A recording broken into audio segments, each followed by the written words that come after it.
Can you be replaced? Everybody can be replaced. There's no such thing as an indispensable person.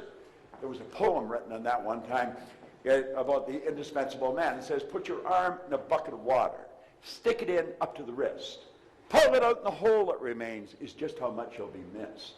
Stir it all you want as you enter, stir up the water galore, but take it out and in no time it'll be much the same as before. Now the idea is that we can all be replaced. There's no one that's indispensable. But there's some people that are very hard to replace. They're the ones that earn a lot of money. Can you earn a lot of money? Absolutely. I used to have a hard time finding a job. I probably had as many jobs as everybody on this side of the room. I was not a good employee. I was a bad employee. There was 3 different places that I only lasted for an hour, and I got fired. I was getting good at it. You know, 1 hour. How do you keep a job for an hour? Well, I could tell you because I did it. But I had all kinds of jobs. And then at 26, bang, like that, something happened in my head. Now, I'm going to spend the next 90 minutes or so telling you what happened. And I'll tell you something else. I'm going to show you what you have to do if you bought that program to make it work. And I'm going to show you what to do if you haven't bought the program, why you should buy the damn thing, and put it to work. Because I have many, many sources of income.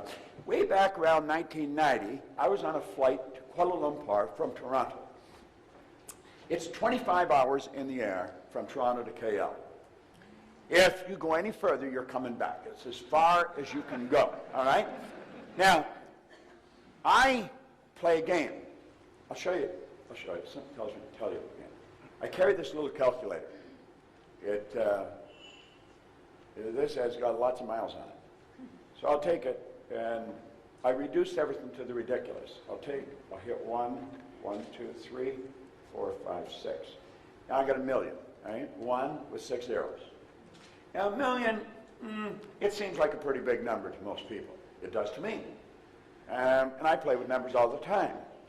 A million. So what do? Well, rather than choke on it or throw it away, let's break it down. So I'm going to divide the million now by 12, because there's 12 months in a year.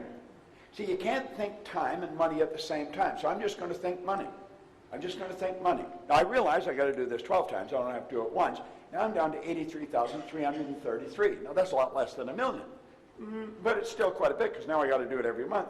So I take that, and I divide that by 4.3, because there's 4.3 weeks in a month. Now I'm down to 19,379.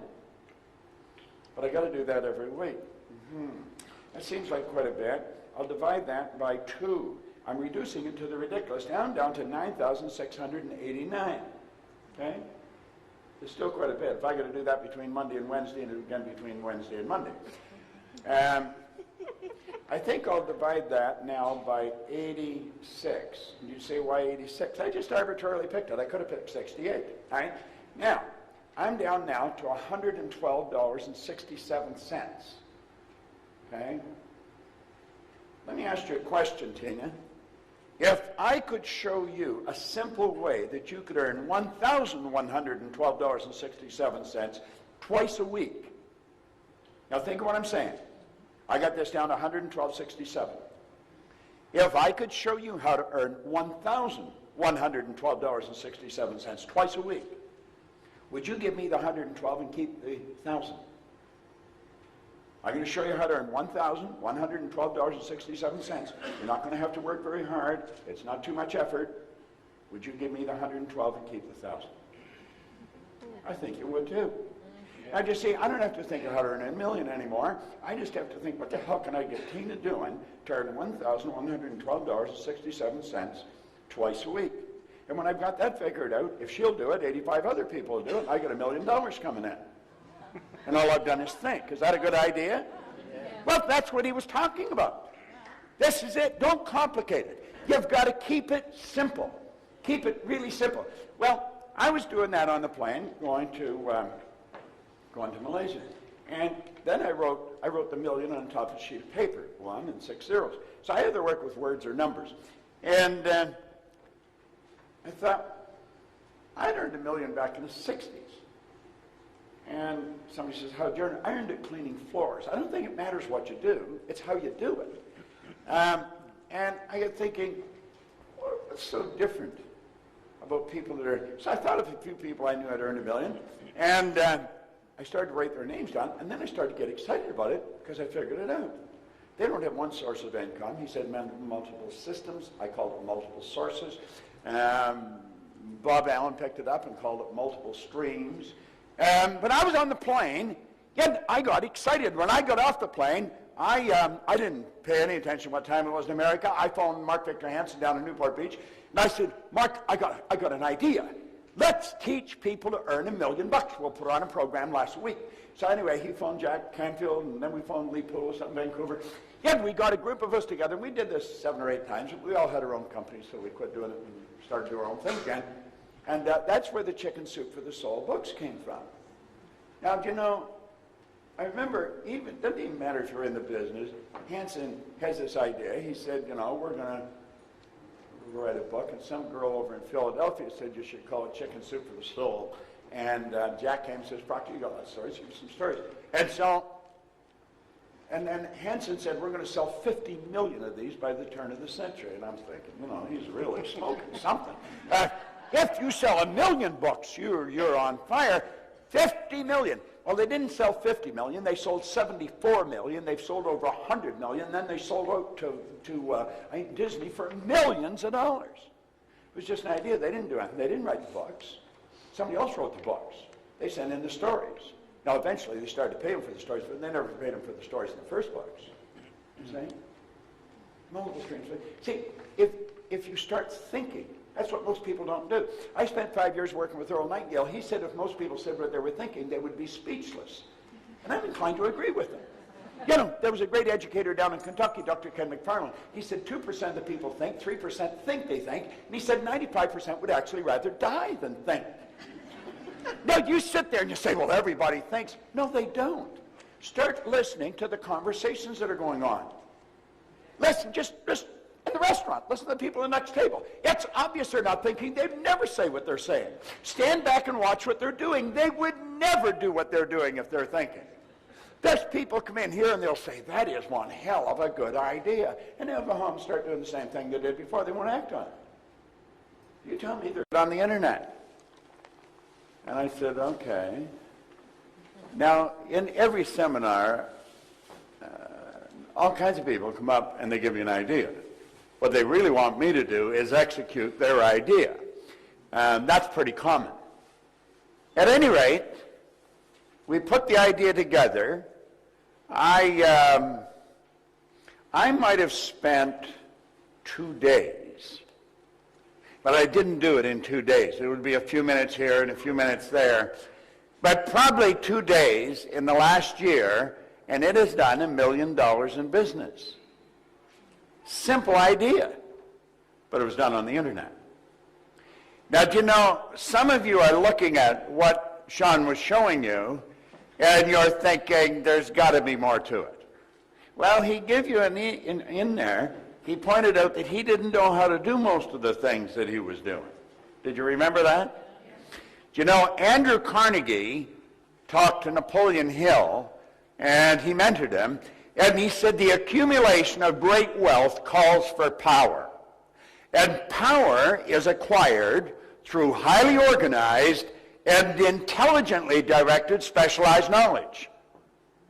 Now, you've got to admit, what he was talking about was highly organized and intelligently directed specialized knowledge. How many would agree with that? Okay, let me repeat what he said because there's a tag to it. He said the accumulation of great wealth calls for power, and power is acquired through highly organized and intelligently directed specialized knowledge.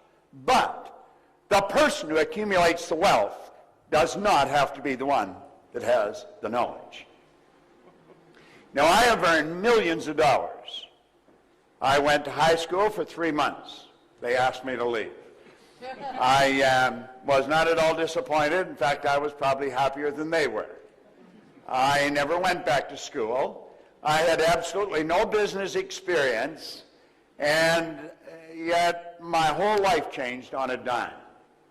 You see, what you have to do is you got to make a decision. Now, some of you, how many of you have been listening to CDs and, going to seminars for a long time, and you're a little frustrated because it just isn't clicking for you? How many fall into that category? Wait a minute. We got to get honest here. How many can hold their arm above their shoulder? Let me see. All right, get the other arm up. Sean, you get the wallets, all right? Now, let's try this again. How many of you have been studying personal growth, entrepreneurial skills, and that for a while, but it just isn't clicking yet? You haven't made your fortune. Let's see a show. Now, you see there was more hands went up that time. Let's try this one more time. How many of you have been studying this kind of material for some time, but you just haven't cashed in yet? Let me see a show of hands. I see there's more hands go up. One of the first rules is you got to get honest with yourself. See, until I get honest with myself, I was screwing up every turn of the road. I was unhappy, I was sick, I was broke. When I got honest with myself, everything started to change. Now, what is the main thing? Well, let's think about it for a moment. Here's the main thing right here. You get one bite at the apple. Now, I've studied reincarnation probably as much as anybody, but I haven't anybody prove to me that they're back for the 21st trip. So far as we know, this is it. We get one life, and it's about lifestyle. And most people are not living the way they really want to live. It's about contribution. The people that get the most are the ones that give the most. Sandy Gallagher and I were up at Cy Ranch. Are you familiar with Cy seminars, Sean? We were up at Cy Ranch. They have a series of seminars that are quite extraordinary, really. They have Basic, which is 4 days. Then they have Psi 7, that's 7 days, that's done at a ranch. The Basic's done around different countries and places. And then they have Men's Leadership, Women's Leadership. That's 10 days. It's done men separate from the women. And then they have, for the graduates, they have what's called Principia. And they do that each year. Now, I've been with them since they started to do Principia, so I go there every year for Principia. I was up there with Michael Beckwith and Ricky, who started the morning I left from the Secret. Let's see, Debbie Ford was there working the same day I was working there. She's the one, the Dark Side of the Light Chasers. And she's got the new movie out, Shadow, brilliant gal. But they did something extraordinary. And they do things that are extraordinary at Psi. Psi seminars are, they're pretty old seminars. They've been around a long time. And they had 650 people on the ranch. It was about a 2,000-acre ranch up at Clear Lake Oaks, California. And on Tuesday night, they had school buses come and pick up 650 people. Now, there was doctors and lawyers and secretaries and truck drivers. I mean, just the greatest collection of people you ever saw, and they come from all over the world. They're from Korea, Australia, Europe, Israel. And the bus took them all to a dirt field in a very poor area. And this dirt field was where kids played soccer. I mean, it was dusty, dirty. It was a dirty place.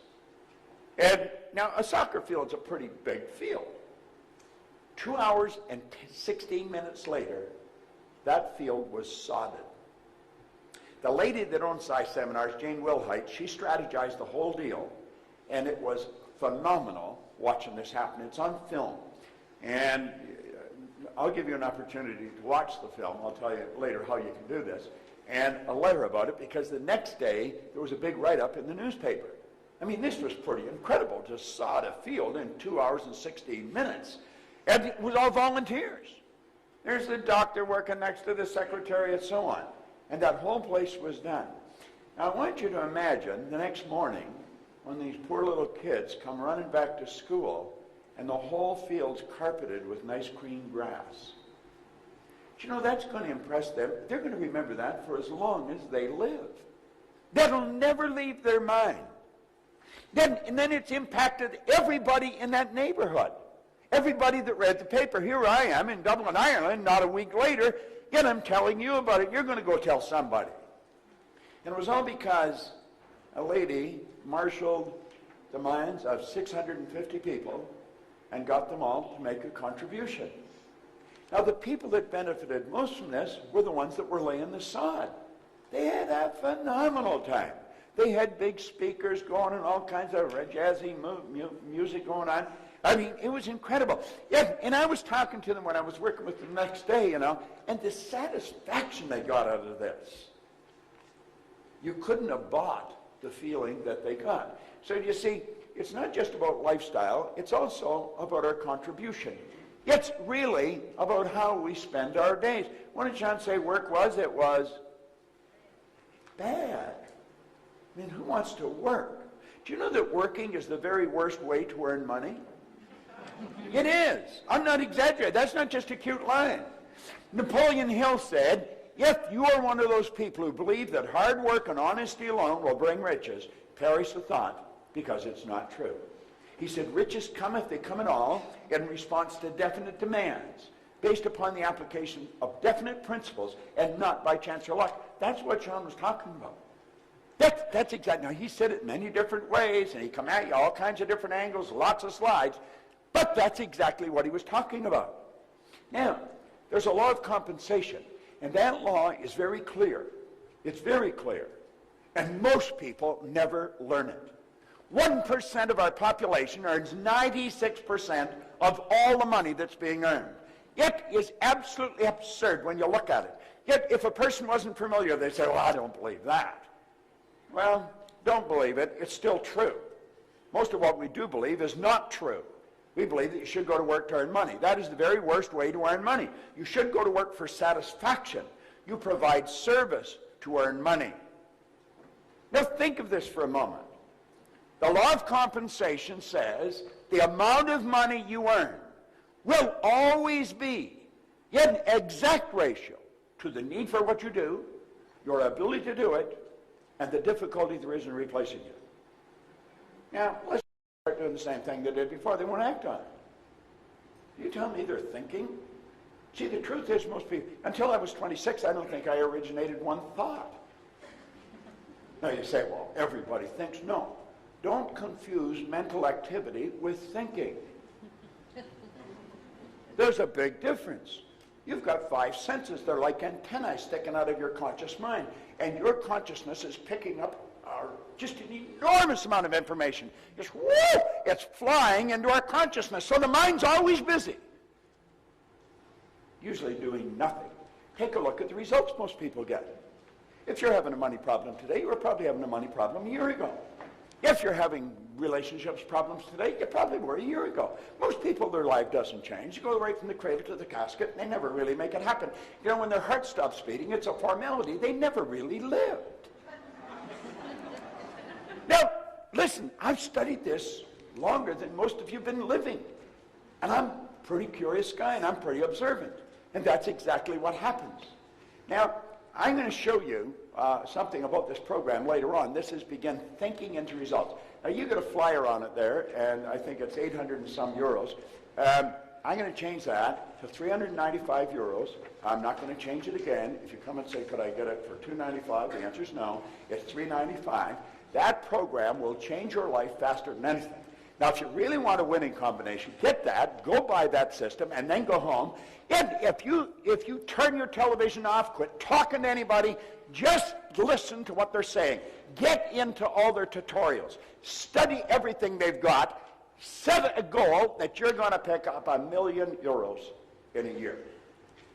And your whole project, it might take you a year to figure it out. It might take you a year to get really sharp. Like I saw him bring that girl up here and you got 12 love steps. Well, I wouldn't know how to do that. I've been screwing around with one of these computers for a long time. But you know something? I don't have to know that. None of the girl that come up here, he knew how to do it. He didn't even know how to do it. Probably somebody else showed him how to do it. No, this is real. I'm telling you. Becoming wealthy is so simple, it's a sin that most people don't do it. Now look at this for a moment. What's preventing most people from earning the amount of money they want to earn? I was sitting back at the back, and I said to Pat, I said, you know, what he's up there talking about is so real. It is so real. How many know Frank Kern? Or how many know his name? I know his name. Well, he's a bit of a giant in this business. Would you agree with that, John? And, he's like the patron saint of earning money on the internet. But, if you go talk to Frank, I'm going to tell you something. He will tell you long before he started to make money on the internet, he had to work on Frank. Just an ordinary guy from an ordinary background, but he started to understand himself. I was just an ordinary guy, no formal education, no business experience. Things changed. Now that happens to people, but it's rare that it happens. And when it does happen, most people just sit back and they really enjoy it. I was so shocked with what happened that I wasn't content with enjoying it. I want to know what happened to me. What happened? See, I wasn't supposed to be earning a lot of money, and I was earning a lot of money. I've been raised to believe that you got to be really smart if you're going to earn a lot of money. And I knew I wasn't very smart, but I was earning a lot of money. So I thought that can't be true. Then I was raised to believe if you don't go to school, you'll never do well in business. Well, I hadn't gone to school. I had a company that was operating in Toronto, Montreal, Boston, Cleveland, Atlanta, London, England. Presently, I have a company that's operating in 47 different countries. And I've never been to school. I thank God sometimes I didn't go. Now, I'm not against going to school. I sent all my kids to school. I said, as long as you go, I'll pay. I thought one was never going to quit. But, you see, most of what we've been taught is not accurate. Then we're raised to believe that we're different. We're not different at all. We only look different. Do you know that every person in this room has exactly the same potential? There's only one mind. There's not a few hundred minds in this room. One mind, a few hundred expressions of it. My brother lives in Southern California. I live in Toronto. My office is in Phoenix, and I hardly work in either one of those places. But I'll phone him maybe on a nice day in the summer, and he'll say, what are you doing? I said, I'm just sitting up by the pool reading. I said, what are you doing? He said, I'm doing the same thing. I said, what's it like there? He said, it's a beautiful sunny day. I said, what's it like there? I said, a beautiful sunny day. We're 3,000 miles apart. We're sitting in the same sun. Only one sun. You can enjoy it here in Dublin. I can enjoy it in Toronto. You probably don't enjoy it here as often as I do in Toronto. I mean, but what the hell? You choose to live here. It's your own choice. So don't act like you're a victim. Get the hell out from under the cloud, Well, think about this for a moment, though. You see, this is so basic. Why do people not earn the amount of money they want to live the way they choose? Well, I'm going to tell you. I'm going to explain why they don't. Then I'm going to explain how this happens. And then I'm going to tell you how to change it. And if you really pay attention, and if you're prepared to go to the edge and let go, step out, I guarantee you, your life will change. I can guarantee it as sure as it's going to get darker tonight. Now, I can't do it for you. Pogo says, we have seen the enemy. They are us. We got to do it ourselves. Okay? Now, look at this. We got to do it ourselves. Okay? Now, look at it. Money problems are not outside. They are inside. And they rob us of the lifestyle we deserve. Paradigms are the problem. Now you'll find all kinds of people say, oh, that's not really the problem. Look, I teach mental health to psychiatrists. If you go on our website, Dr. John Mike, who is a leading psychiatrist in America, out of Florida, he said I taught him more about the mind in 1 year than he had learned in 4 years of medical school, 5 years of psychiatric training. We were down at the breakfast this morning, a couple of people, I told them from the opposite side of the table exactly what they were like. Was I accurate or not? I hit it right on the money, didn't I? You see, you hide nothing. Everything that's going on the inside shows the outside. I could read your personality walking by you in the hall.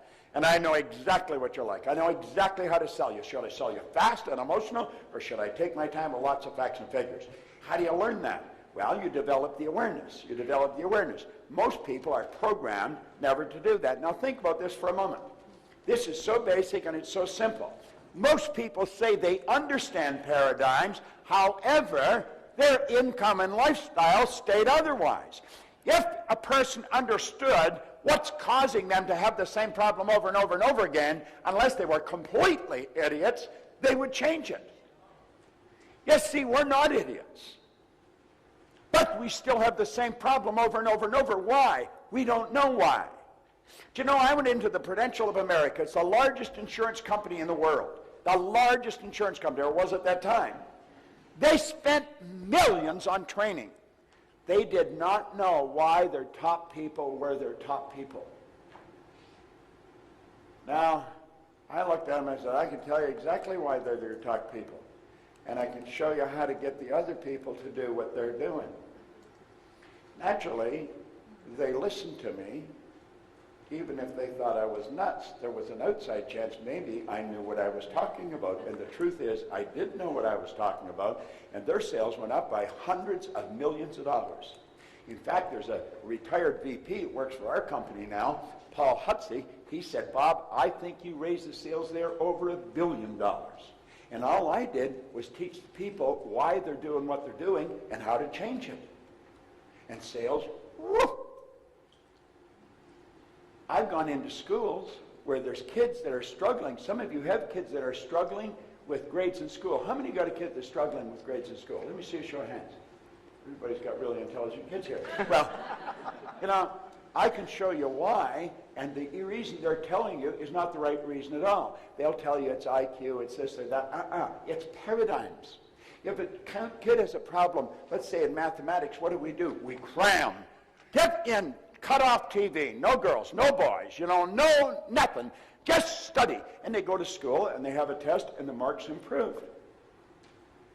Heat's taken off, they give the TV back, the girlfriends, the boyfriends, and whoop, numbers go right back down again. You see, what they did was just force it up, but it come back down. Because there's an inner thermostat here controlling it. It's called a paradigm. So we see that change. I've gone into state prisons in Canada. I've gone into maximum security, Kingston Penitentiary. I've had them take and tear up the parole. First of all, I had them parole people to me that were never going to leave the place. One of them, the warden called a mad dog. His name's Joe Gardner. He's gone now, and he gave me permission to tell the story. But they let him out in special parole to me. I hired him. He was the best employee I ever had. He was required to talk to the city police every week in Toronto and the Mounties. It's like the national police or federal police every month. Not allowed to leave the city. I got them to tear up his parole, give him back his passport so he could move to England and open up the office with me. So I've gone into companies, I've gone into schools, I've gone into prisons. There isn't anywhere where this doesn't work. And I'm going to tell you something. It's got nothing to do with your intellect. Nothing. You may think you're not that sharp, it'll work. You may think you're really smart, it'll still work. Yeah? And probably if you think you're not that smart, it'll be easier. All right? Now, look, I want you to think about this. What are paradigms? Paradigms are nothing but a multitude of habits. That's really what they are. A multitude of habits. And they're other people's habits that are passed on from one generation to the next. Why do you think you're so much like your relatives? Why do you think you even look like them? Why do you think you like the same food they like? Did you decide? I was holding a little baby up the front here, 12 days old. That baby's being programmed right now. I was telling them, I said, you could teach this baby to read now. Did you know that? And they said, no, we don't know it. Well, if you don't know it, you probably won't do it. Could you do it? Yeah. You can teach that baby multiple languages. That baby's a linguistic genius at 12 days old. Most people don't know that, so they don't do it. You see, we live in absolute ignorance. We'll take babies at night and we bund them all up tight. We want them to keep warm. Let me tell you something. Where there's no physical movement, there's no neurological development. We're slowing the kid down. We put them in a crib and we put the cover so tight we don't want them to move. We want them to get warm. What we should do is turn the temperature up in the house. We'd be uncomfortable. The baby'd be comfortable. Put them in a track on the floor around your mattress, and they'll start crawling right from birth. A baby that doesn't crawl has difficulty reading. There's so many things that we don't know. And we're raising kids the same way we were raised. Why? Because we're programmed to do that. You see? And so we get all kinds of really crazy ideas going on in our mind. We've got to change them. Our programming is much like our relatives. The odds of us being really different than our parents are pretty slim. Can we be as different as day and night? But we've got to make the choice, and then we've got to do the work. Now look, paradigms shape your logic. Paradigms definitely shape your logic. I'll give you something else. Do you know that all the geniuses are dead? That's right, they're all dead. When they're alive, they're crazy. I want you to imagine that it's around 1902, and we live in Dayton, Ohio.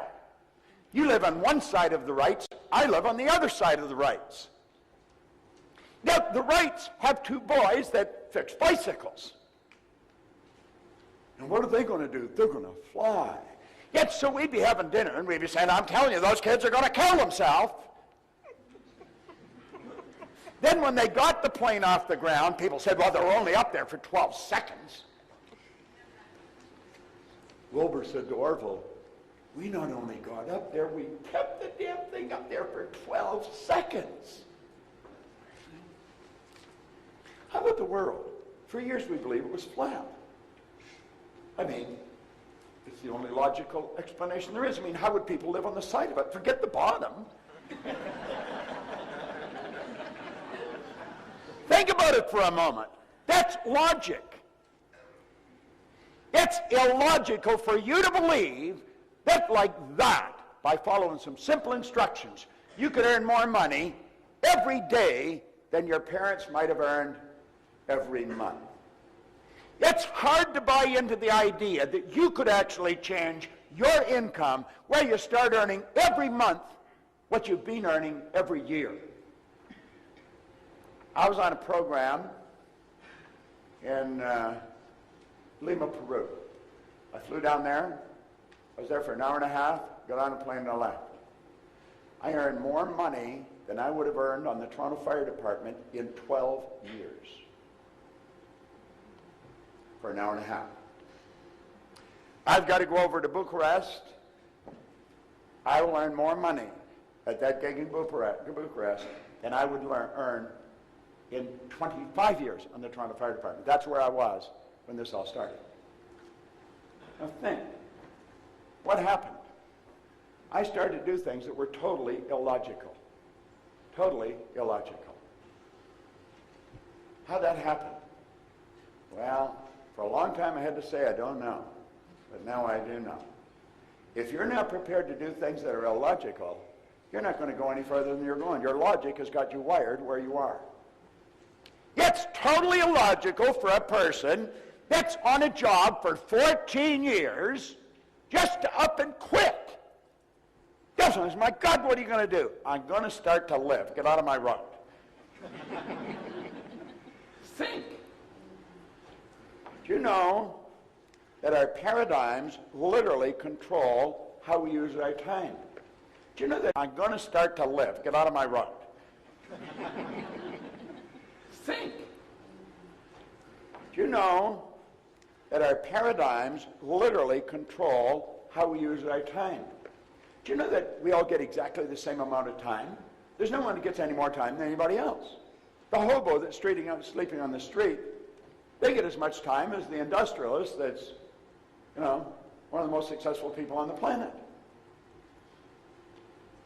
I remember having breakfast with Earl Nightingale one day. I mean, he was my mentor, my idol, and I eventually went to work with him. And whenever I was with him alone, I always had a half a dozen well-prepared questions. Again, we were having breakfast in downtown Chicago one day. We went down to a speaking engagement, and early in the morning, he lived downtown. He said, well, why don't we go over to, I don't know, whatever hotel it was, and have breakfast. I said, absolutely, yeah, I'd like that, Whenever I could get alone with him, I'd get alone with him. So we're sitting having breakfast this morning, and I said, Earl, now, he was the most listened to man in the history of the broadcasting industry at the time. Earl Nightingale literally started the personal development business, he and his partner Lloyd Conant, as far as we know it today in recorded fashion. And I said, Earl, how did you learn to master time management? I could still hear his fork hitting the plate. And he looked at me and said, what are you talking about? He said, I never mastered time management. Nobody masters time management. He said, time can't be managed. He said, I merely manage activities. He said, I just keep a sheet of paper and I write things I have to do on them, and then I do them.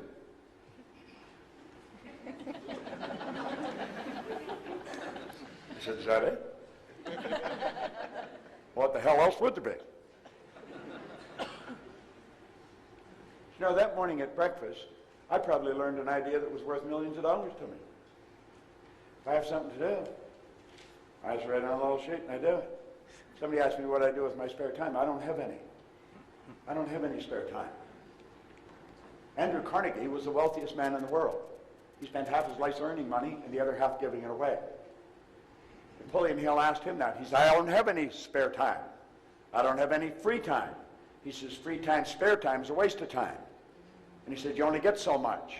You're obligated to do everything you can with the time you've got. Do you know when you're happiest? When you're most productive. You know when you're unhappiest? When you got nothing to do. What are you doing? Nothing. No. Most people get lost watching a television set. They lose themselves in somebody else's world. We could do so much more with our time. Our paradigms control our perception. There was a lady right in the front row. She was a black lady in the seminar here just the other day. And I went up to her and I said, you probably think you're black, do you? And she looked at me like, where are you coming from? And I said, well, everybody here thinks you're black. I said, my shoes are black and you're not the color of my shoes. And I said, everybody thinks I'm white. My shirt's white and I'm not the color of my shirt. Do you know if you ever saw a white person, you'd probably get scared. Look at the white! Look at them! You would. Why do we say they're black and I'm white? We're programmed. See, we don't even see with our eyes. We see through our eyes. We see with cells of recognition in our brain. That's why two people can look at the exact same thing. One sees something the other doesn't see. Somebody see what Sean was explaining and see, my God, this is phenomenal. And I'm going to make a decision. It looks more difficult than he's saying, but I'm going to master it. Next year this time, they'd have an enormous income. Somebody else is looking at it, that's interesting. They're not, but the idea is, you see. It's perception. It's how do you see. Like, this room looks totally different to you than it does to me. I see an acre of eyeballs out there. You see one guy and a bunch of screens. No, that's the way it is. We're in the same room. We're looking at, the same room, but we're seeing something totally different. Our paradigm controls our effectiveness. I am very effective today. I'm an effective person. When I'm working, I am very effective. That's not an accident. I decided to become very effective. I have studied people. I have studied why they do what they do. I have probably watched the movie Patton more times than anybody alive. George C. Scott won an Academy Award for the movie Patton, General George Patton. I watch it over and over again. And I'm not lost in the story. It's the acting. It's so phenomenal. And compare that to a sales presentation. I watched that and Lawrence of Arabia. You watch Peter O'Toole or Omar Sharif in Lawrence of Arabia, it's phenomenal. Watch Peter O'Toole on that camera. On that camel, the camera is that's close up on his face. He believes he's Lawrence. He's become Lawrence. What happened? He got a script. He read the script. He reread it. He memorized it. He studied it. He internalized it. And he became Lawrence. George C. Scott became General Patton. Well, you can learn something by watching these people. They're such consummate professionals at what they do. There's a good book, if you like to read, by The Art of Acting by Stella Adler. It's a phenomenon. I've got it in my case. I carry it with me all the time. I just keep reading it over and over again. The Art of Acting by Stella Adler. Thanks very much. Appreciate it. Stella Adler was one of the greatest acting coaches that ever lived. And Marlon Brando was one of her students. In fact, he wrote the foreword to the book. Now, both Marlon Brando and Stella Adler are gone now. Stella Adler never wrote a book. But she recorded all her classes. And a man named Kissel took her classes and turned them into a book. It's a phenomenal book.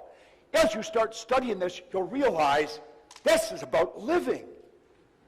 This is about living. That's what acting is. Do you know that most people are extras in their own movie? They're not the star of their own movie. We should be the star in our own movie. We want to study this. Really study it. There's so many wonderful lessons about life.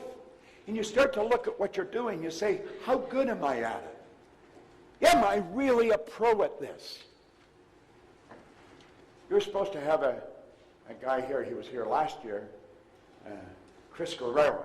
I guess he's a friend of Sean's and mine. And Chris started to listen to what I talk about. He joined our coaching program. I met some people this morning at the breakfast that are in our. We have a 13-month coaching program. If any of you are interested, I'll show you where to go. But Chris was a pretty smart guy, but he wasn't winning. He said, he sent me a letter. He stayed in the coaching program. I think he signed up for 2 or 3 years. Each year he'd sign up again. And he sent me a letter, here maybe a year or so ago, and he said, I want you to know that I had to put 3 or 4 credit cards together to get in your coaching program. But he said, I just had my first $1 million month. Here's a guy that was earning $1 million in a month. Most people couldn't conceive of earning $1 million in 10 years.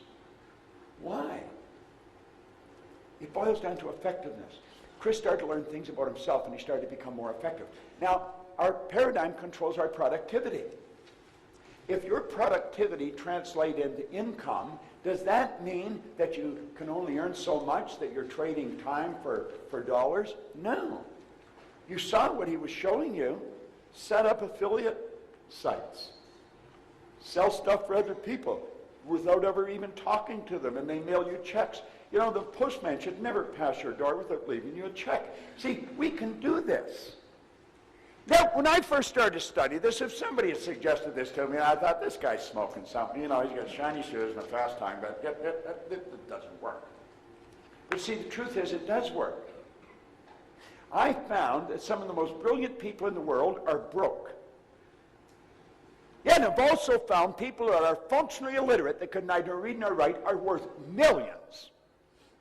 Now, of course, there's some brilliant people that are worth millions and some people that are functionally illiterate that don't know enough to come in out of the rain. But the bottom line is, most of the things that we believe about our ability to earn money are so far from the truth that it's ridiculous. No one teaches people how to earn money. Do you know that you can go to Oxford, Harvard, Stanford? They don't teach you how to earn money. Best education in the world. Never teach you how to earn money. I'll tell you something else. Most people think they're their name. I'm not Bob Proctor. Bob Proctor is my name. I say, well, this is me. This isn't me. This is my body. You've never heard anybody say, body's not coming in today, it's sick. You never hear anybody say, I'm hand or I'm leg. It's my hand, my leg, my name. Who am I? That's interesting. Who the hell am I? See? Now think. Do you know I'm inscribed over the Ark of Apollo at Delphi for 2,000 years, over 2,000 years. There are 2 words. Know thyself. Most people go through their life and they never learn who they are. They don't know who they are. Now get this. It controls your ability to earn money. Now watch that real fast.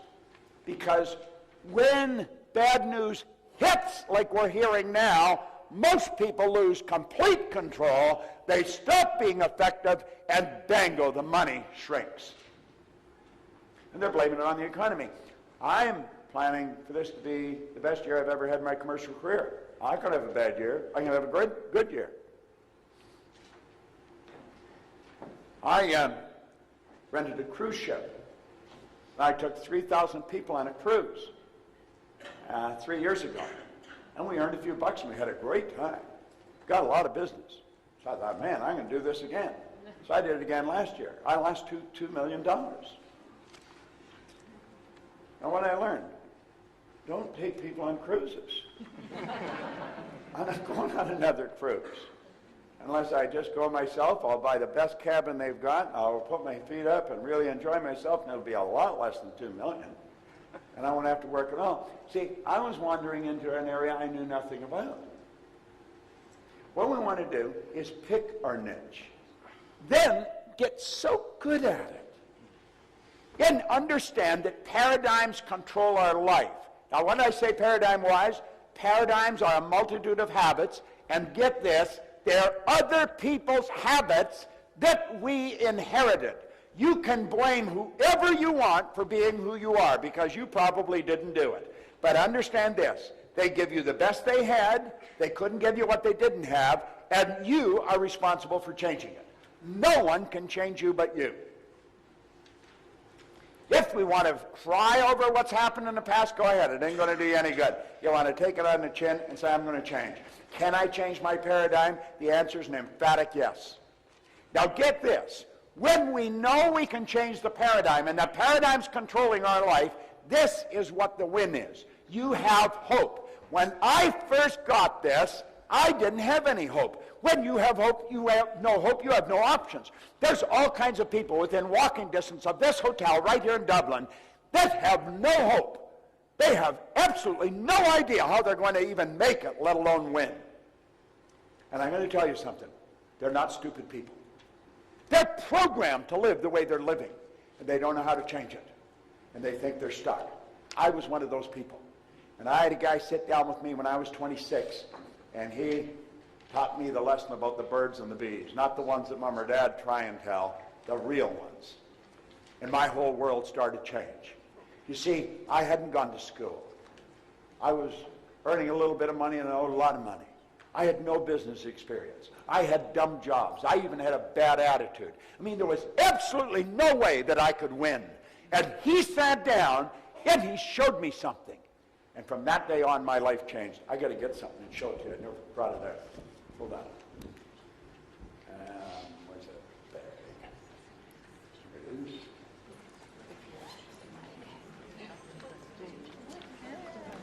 What do you think?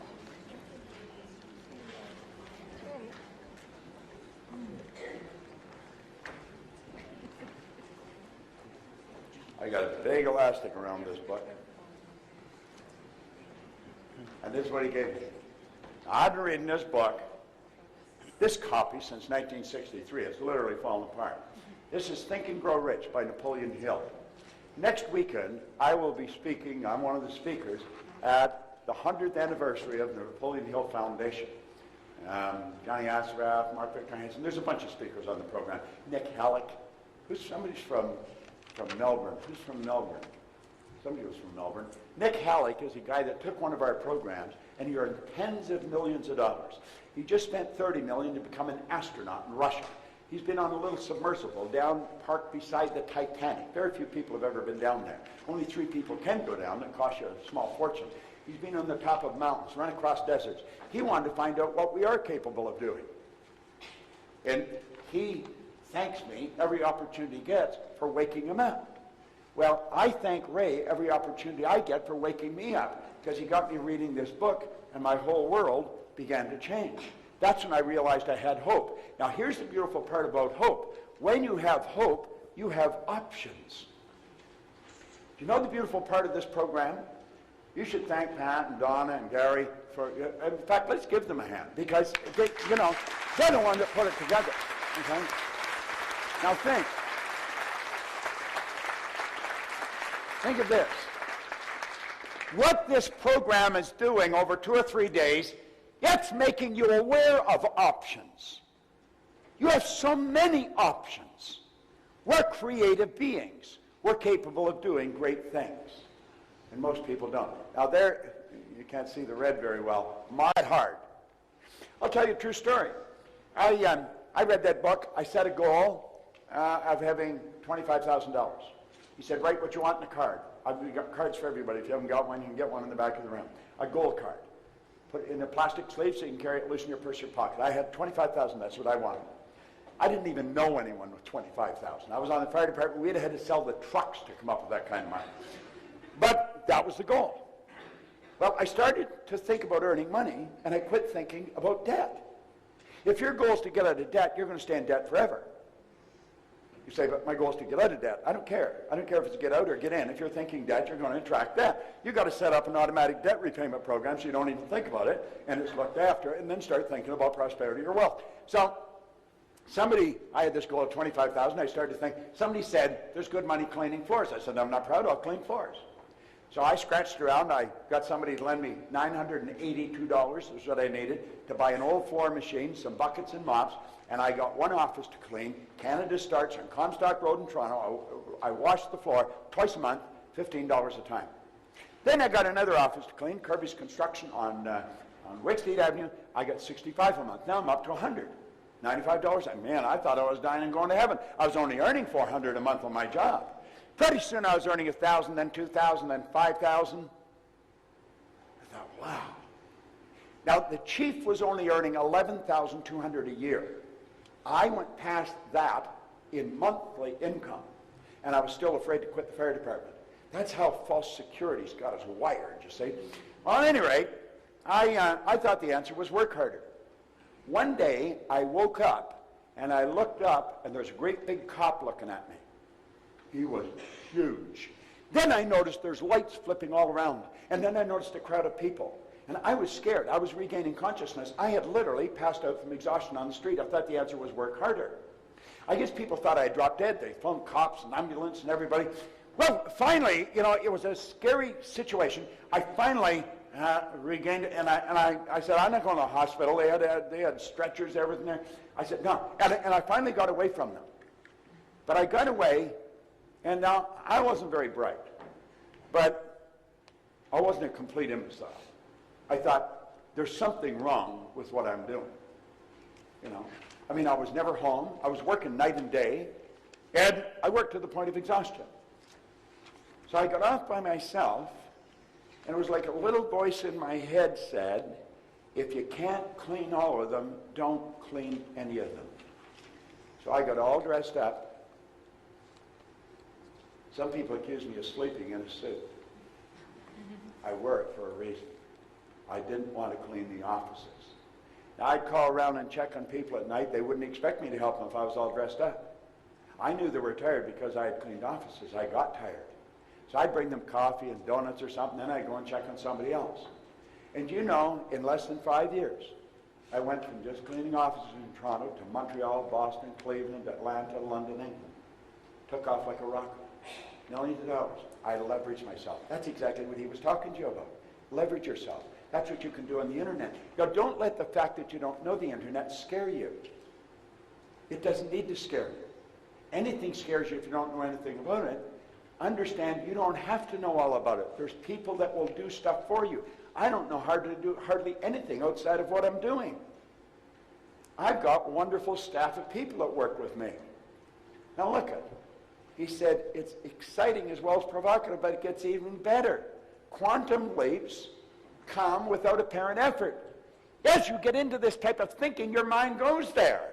He said these are high velocity moves that carry you to dramatically higher performance levels without time-consuming struggles. Now look at it. He said quantum leaps seem to violate common sense utterly. The idea of moving to a higher orbit and skipping several rungs on the achievement ladder in the process strikes people as far-fetched, maybe even outrageous. Some of what Sean was talking to you about, some of you, it's outrageous. We could never do that. These people are different. No. They're ordinary people that are doing things different. And then he says, after the fact, quantum leaps may be viewed as practical, sensible, even obvious moves. But they typically do not come to you as obvious moves at the moment. Usually, it's in retrospect that you perceive their hidden logic and elegance. I got to repeat that. I love that line. In fact, when I was talking to him on the phone, I said, I've got to compliment you on your command of the English language. I said, you got such a wonderful vocabulary. And I had the book right in front of me. It was on my desk all the time. And I said, this is a line I love. Usually, it's in retrospect that you perceive their hidden logic and elegance. Invariably, quantum leaps are not complex or intricate maneuvers. They tend to be simple, energy efficient, and time-saving. Well, as I look back at the cleaning, when I went from passing out on the street to operating in 7 different cities in 3 countries, it was just an ordinary move. Now, if somebody had told me just before I passed out in the street that, hell, Bob, you won't even have to work as hard and you could be doing it in Toronto, Montreal, Boston, I said, they're out of their mind. But they weren't out of their mind at all. You see, this book literally changed my whole life. Without question. Now, there's a lot of people read this book and nothing's happened to them. I tell people, tell me that they've got the book, but nothing's happened. But I read this in 1961, and my whole life changed. Here's the idea that stuck in my mind. And this is the idea you want to stick in your mind. How many of you, forget that idea for a second, just listen to me for a moment. How many of you, at some point during Sean's presentation, thought, man, this is really something? How many thought that at some point? Everybody. It is something. It really is. That's what this book did for me. I saw something in it. And I thought, wow, this idea stuck in my mind. He said, any idea. The idea that you were thinking about doing. You saw yourself doing something. He said, any idea that's held in the mind, that's emphasized, that's either feared or revered, goes both ways. Begins at once to clothe itself in the most convenient and appropriate form available. See, if you can build the idea and hold the idea, you can do it. You've got a higher faculty that I'll talk about a little later. It's called the will. The will takes precedent over all these reasons why you can't win. When John Kennedy was President of the United States, and he asked Dr. Wernher von Braun what it would take to build a rocket that would carry a person to the moon and bring him back safely to Earth, von Braun didn't go on about all the scientists they'd need and all the money they'd need. He answered him in 5 words: the will to do it. This is exactly what he's saying. If you will lock into that idea, and if you have to borrow the money from your grandmother, do it and get into the idea. Set up multiple sources of income. I don't even know how many sources of income I got. I'm not interested. I treat it like a game. It's just something that I do. I do it because it's fun. All right? He said, any idea that is held in the mind, that's emphasized, that's either feared or revered, will begin at once to clothe itself in the most convenient and appropriate form available. Well, Ray Stanford sat down with me with that book, and he put an R on a sheet of paper. Then he put 3 letters down beside it, and he said, Bob, let this represent happiness, health, and wealth. Then he asked me if I thought he was a happy guy. I said, yeah, he seemed pretty happy to me. He said, have you ever seen me sick? And I had to admit I hadn't. He said, have you ever seen me when I was broke? And I had to admit I hadn't. Well, he said, you've got to be one of the most miserable people I've ever met. And I was. I was a very unhappy human being. And I had been unhappy, I think always. Now, that didn't mean I didn't have periods of fun. I had fun, but fun is very short-lived and it's very shallow. Happiness is something long-lasting and it runs very deep. There's an enormous difference in the two. So I had fun off and on, but I had always been a pretty unhappy human being. And he said, you're always sick. Now, I said, you don't have a terminal illness or anything, but you've always got a cold or a headache or something. Yeah, and he said, you're always broke. And he said, I want you to know something. This stuff can't talk, but it can hear. Yet if you call it, it'll come. Well, he had my attention. I thought, my God, yes, that's right. You know, I was ready to get a blowhorn and yell for it. Well, you see, I was earning 4 and I owed 6. So what he said was appealing, but I couldn't relate to it. My paradigm wouldn't even permit me to imagine myself where he was taking me. Now, this guy was very emphatic. I am very emphatic about this information. You may not agree with me. You may not believe what I'm telling you, but you know I believe it. Well, that's where I was at with him. I didn't really believe that I could do what he was saying, but I believe he believed I could. Yet he said, as long as you'll do what I tell you, I'll help you. I was telling the people at breakfast this morning, I got a rule in coaching. If you don't do what I tell you, I quit talking to you. And there's no refunds. That's the deal. And we go into that deal right at the start. Otherwise, I'm wasting your time, you're wasting my time, we're wasting our time. That doesn't make sense. You see? Well, that was where I learned it. He said, as long as you do what I tell you, I'll help you. Yeah, and I had such confidence in him. I believe he believed in me. Yet he said, your way's not working. Why don't you try mine? Within a year, my income had gone to $175,000. Then it went over $1 million. I think earning money is probably one of the simplest things I've ever learned to do. I think it was easier than learning how to drive a car. It was a lot easier than learning how to build a PowerPoint slide. Oh yeah, no, it really was. You see? But I learned how to do it. Now here's my contention. If I could learn how to do it, anybody in this room could learn how to do it. Now, you see me standing here, I'm fairly articulate, and I'm quite comfortable in front of an audience. I used to be very shy, quiet, withdrawn person. I couldn't even stand up and ask a question in a group. And so he'd be looking at me, he's well dressed, he earns all kinds of money, he's totally relaxed. You know, he's different than me. No. I'm no different than you. I may appear to be different. But I'm going to tell you something. I would have never even been in this room. I wouldn't have even had enough awareness to come to something like this. I'd have never believed I could learn how to do anything like this. If this guy hadn't lived next door to the fire hall, if he hadn't seen something in me that I couldn't see, and then he had a desire to teach it to me. Somebody was asking me this morning, I said I wanted to go and meet Earl Nightingale to find out what made him tick. He said, what makes you tick? That's what makes me tick. I've got an insatiable desire for you to get what I'm giving you here. I want you to understand this. I want you to know that like that you can change your life. It's simply a decision. I was listening to Pat yesterday, and he said something right at the start of his meeting. You've got to be careful. People are going to get angry with you. People are going to accuse you of all kinds of things because you're leaving them. They don't want you to leave. Understand this for a moment. There's a certain social circle around you. There's people that you hang out with. They're your friends, your relatives, neighbors. Here's a rule. Mike Bosch taught me this. He started Federal Express with Fred Smith. He said, people don't resist change. He said, people resist being changed. That's a very significant point. I used to think people resist change. They don't resist change. People resist being changed.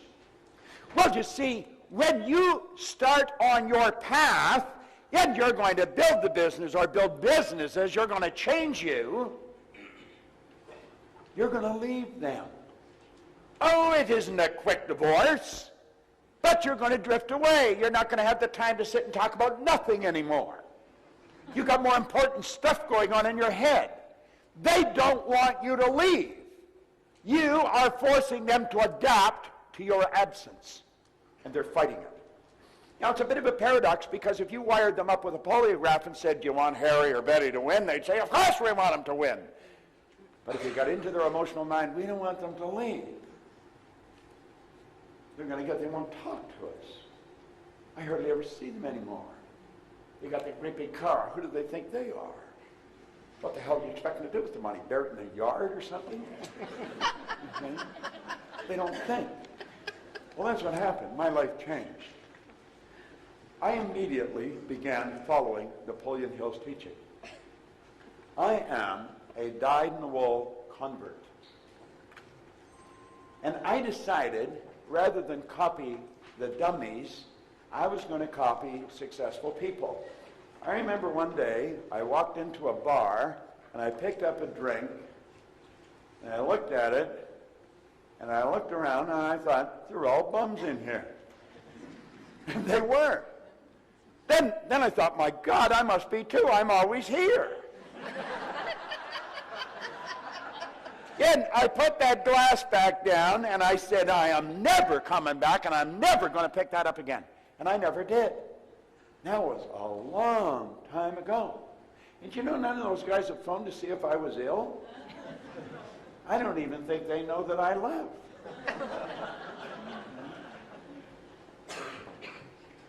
In Maplewood Lane in Glenview, Illinois, when I decided to leave Nightingale Conant and build a business, and I had a pen and a pad, and that's all I had. But I had an awareness of what I could do. And I made up my mind I'd build a business that would operate all over the world, a very successful business, and we would change the lives of millions of people. Yet you just never know how far it's going to come or what's going to happen. When I attracted The Secret, it's been estimated there's 200 to 300 million people have been impacted by that. For 30-some years, I spoke to audiences from this size to thousands or 50 to 15, 20,000. But one night on Larry King, I reached more people than I had reached in 38 years. Just one day on Ellen, I reached more people than I had reached in 38 years. On Nightline, it took off like a rocket. And you know, it's a strange thing. I can ask for whatever I want now, and they'll pay me. It's true. Donna phoned and asked if I still believed in free speech.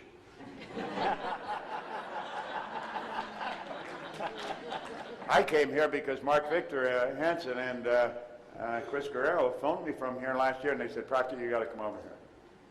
You know, so here I am.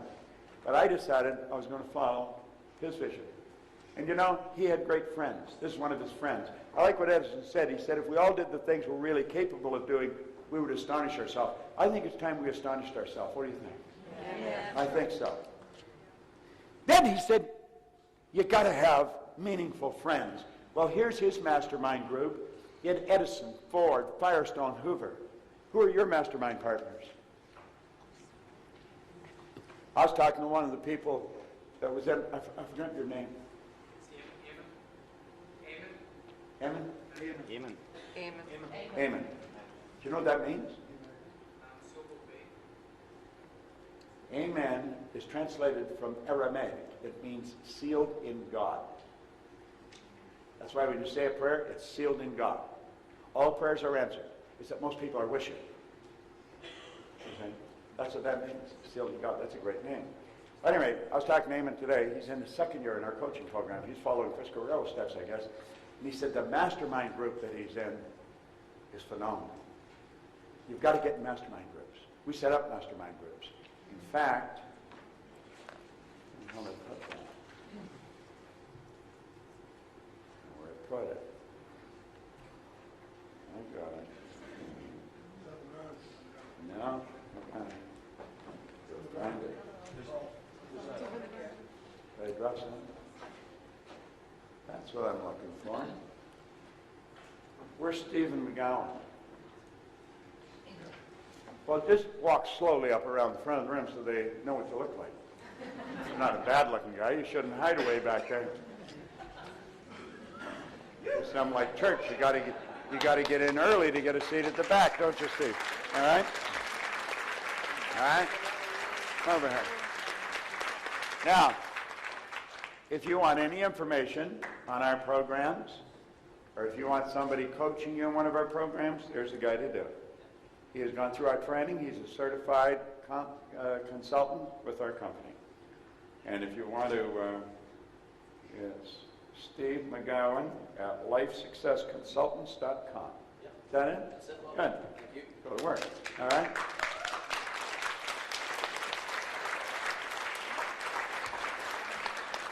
Now, he will help you set up a mastermind group.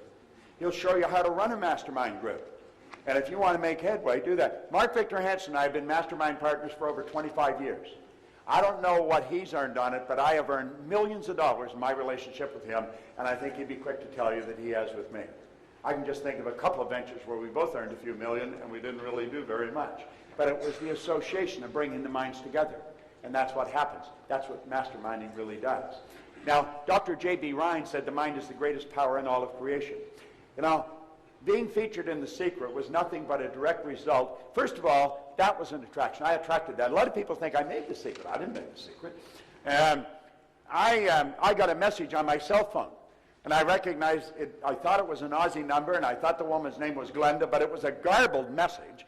And you know how you hit hash or pound, and you don't delete the message, but you don't get it. And you're busy, and so I had a layover of a couple hours in an airport, and so I started to clean up my phone. Gina Hayden, who's worked with me for 25 years, I phoned her. I said, Gina, phone these numbers. I think this one. I think her name's Glenda. And she said something about a film, but I don't know what it was. And I've had the thing for probably a month. So she phoned me back, and she says, no, she says, you're right. It was Glenda, and it was an Aussie number. There's a film crew in from Melbourne, and they're shooting a film, and they really wanted you in it, but they can't get you. They can't find you. And they're going back to Australia next week, and they're shooting in Aspen all weekend. This is on a Thursday. And Gina says, isn't that funny? Bob's doing a seminar in Aspen all weekend. So here I am right next door to them. I was all dressed up to go to work, and I just walked in, sat down in front of the camera, and then I walked away with millions of dollars. They think that's an accident? There are no accidents. There are no accidents. But you see, I really believe that I got in that because of this particular record. You see? This when I started to study before some of you were born. I had a battery-operated record player, and I drove around playing long-playing records. If you went to the Nightingale Corporation online, get the Strangest Secret record. You can still get the original record. It's on a CD now. In fact, it's in a little book. that's illustrated with the transcript, that is 40 minutes of the best philosophy you'll ever hear. I listened to that every day for a few years. Literally for a few years. I'm not exaggerating. Little did I understand that that recording was changing my life. Now there's the two men that started this industry, Lloyd Conant and Earl Nightingale. And I made up my mind I wanted to work with them. And I left a very high-paying position in my own company, left it all, and I went to Chicago, and I took a job for $18,000 a year. 5 years later, I was earning $33,000. But I was prepared to pay them to let me work there. I knew that these two people had something going on in here that very few people had, and I wanted to get as close to them as I could. I quickly worked my way through the ranks until I became VP of sales, and I had an office right beside Earl's. I got to know his secretary, Marilyn, and if Earl ordered a book, she'd get me one. If she subscribed to a magazine, she'd get me one. If he had Lowell Thomas or Eric Hoffer or somebody coming in, I would get information on them, and when they stepped out of his office, I'd step out of mine. I got 15 minutes with some of them became my friends. But I wanted to know how this guy became as effective as he became. And I knew how to do that. Study him. Do what he's doing. Most of us get our advice from the guy next door who doesn't know a damn thing about what's going on in life. Or we talk to a brother-in-law or cousin. What do you think I should do? If we really knew, he doesn't think, but he'll always give you an opinion. So I started to study with them. This is me in 1968 when I went to work with them. Isn't he cute? All right? And for 5 years, well, I've never actually stopped studying with them. Vic Conant, they're both gone now, but Vic Conant, who's the chairman, he and I are great buddies. And it was just a wonderful education. And I learned a lot. Now think of this for a moment. Your results are an expression of your own level of awareness. Now I can say this, education. Now I say effective education because there's some education that's not very effective. Effective education combined with professional coaching over a reasonable period of time will alter and expand alter the paradigm and expand a person's level of awareness. The internet came about because somebody came aware of how to do it. We're flying now because somebody came aware. We've always been able to fly. We've always been able to do the internet. I've got a little BlackBerry here. I can touch what somebody's already touched. I got a flash and red light. So there's somebody somewhere in the world that's contacting me. It doesn't matter where I am in the world. As soon as they hit send, bang, I've got it. That's like sheer magic. Do you know what else travels like that? Your thoughts. Do you know that thought waves are cosmic waves that penetrate all time and space? Do you know that thought is the most potent form of energy there is? You hit send and your email is omnipresent. Well, so are your thoughts. This is phenomenal when we start to think about it. We don't really realize what we've got going for us. And what we want to do is learn how to expand this. You sit down with Steve. Steve can blow your mind with what he knows about the mind. I think of the Tierneys. We got some young guys over here, 3 brothers. Stand up for a moment. Where are they? I see a couple of them. There's a whole 3 of them. Those 3 guys, who's the oldest? You look the youngest. What are you, 22? And who's 19? You're 19, 21, and 22. Do you know that they've got a multi-million-dollar business that operates all over the world? They have.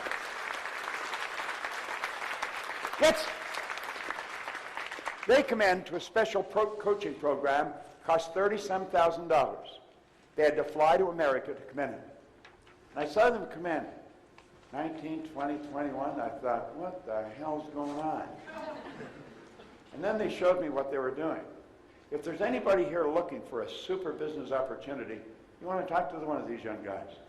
I have led people to them from all over the world. They've got a phenomenal business opportunity. You could become a distributor for their company and blow your mind. You wouldn't even have to work hard. You could earn a lot of money. Am I right or wrong? Give them another hand because this story is incredible. Okay? Look at what we really want to do is forever expand our level of awareness. The thinking program that you've got there, Thinking into Results, that's exactly what that'll do. I'm going to tell you more about how it was developed and what we do with it, but this is what we want to do. We want to really continue to expand our level of awareness. And let's become aware that you and I have infinite potential. Now, I'm going to be honest with you. I don't really know what that means. I really don't know what that means. Infinite means no beginning, no end.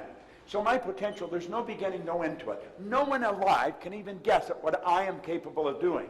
Now, if that's true of me, that's also true of you. No one, the most erudite scientist alive, cannot even guess at what you're capable of doing. Now, I can show you how to change your life on a dime, but you've got to do it. I can show you, if you want to study, how you could walk past a person and tell them, like, I know I was right on the money with you and with everybody else that I talked to.